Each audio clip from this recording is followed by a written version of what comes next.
Najlepší spôsob, ako si cvičiť módy durovej stupnice, je hrať ich vždy od jedného tónu, napríklad od tónu C. Predstavím si, že hrám svoju C durovú stupnicu, intervalovo od 1 po 8. No a teraz chcem ísť do C dorského módu napríklad. Tak tam musím znížiť tretí tón o pol tóna nižšie a 7. Čiže znížený teraz tretí, znížený 7 a 8 tón. Hej. Takisto pokračujem aj pri ostatných módoch. Ja neviem, frigický od C.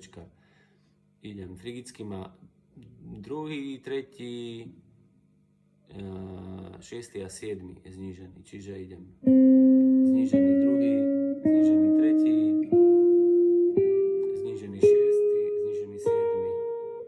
A dostal som sa vlastne do As durovej tóniny, lebo frigický mód je na 3. tóne vždy v durovej stupnici. Čiže rozmýšľať takto, že čo C je prvý tón v čom? V C dure. V čom je druhý tón? No druhý tón bude v B dur.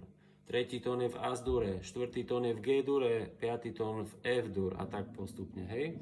Nalupoval som si to, budem v jednej polohe, ale budem miešať tie tóniny, hej, čiže idem dorský, začínam. B3, B7 som dal, idem teraz frigický, to je As dur, idem lokrický, krížik 4,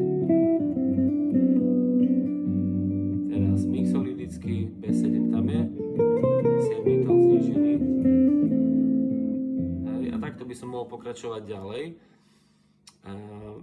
Proste naučiť sa to, ktorý mód má aké znížené tóny, zmenené tóny by som povedal, z tej našej pôvodnej. Stále vychádzam z tej mojej pôvodnej durovej stupnice. No a tam v tej pôvodnej durovej si mením tie tóny. Viem, ktorý mód má ktorý tón znížený. Zvýšený tam je len jeden, v lidickej ten krížik 4.